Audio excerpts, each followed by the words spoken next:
réuni tous les nations catholiques pour célébrer Jeanne d'Arc tous ensemble. Voilà, et donc nous intervenons. Moi je viens au titre d'une association que j'ai montée avec des amis qui s'appelle Soutien aux chrétiens d'Orient. Ouais. Et voilà, je suis venue parler des chrétiens d'Orient qui sont massacrés, génocidés, et voilà, pour qu'on ne les oublie pas, parce que le gouvernement s'occupe beaucoup des migrants.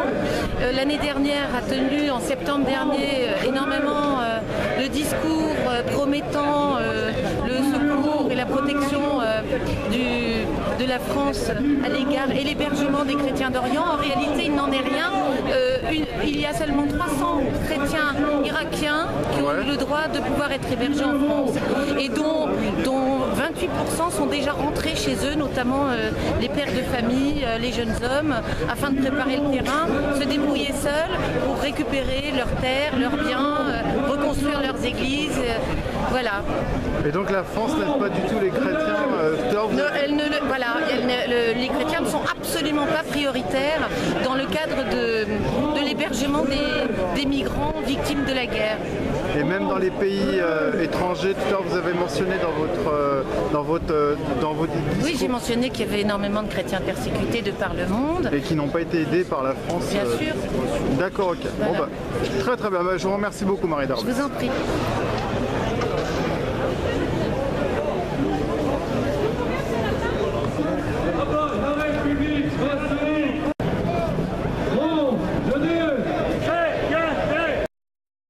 Des réalités et des préoccupations concrètes des Français, etc., etc. Ils n'ont rien compris. Ils n'ont rien compris. Parce que mépriser l'étude et les leçons du passé, c'est se condamner à reproduire indéfiniment les mêmes erreurs qui ont pu être commises. Ne pas cultiver notre mémoire, notre piété envers nos ancêtres, c'est laisser le champ libre à l'implantation d'une autre mémoire.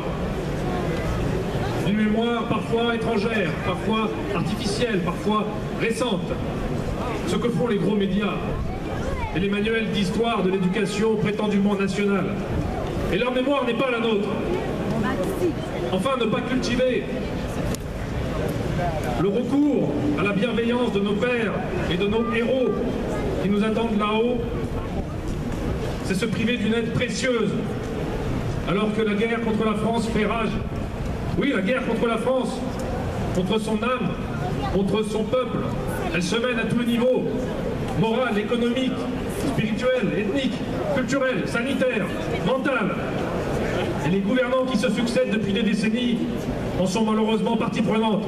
Et il faudra qu'ils en payent le prix. Un épisode tragique survenu il y a quelques jours nous le rappelle, avec le meurtre d'un jeune Français, d'un jeune patriote, Luigi Gardiera, tombé à l'âge de 23 ans sous les coups de la racaille, à l'issue d'une soirée de fête. Et il rejoint une liste déjà bien trop longue de jeunes et de moins jeunes Français agressés, volés, assassinés, de Françaises harcelées, violées, tuées sur leur propre terre.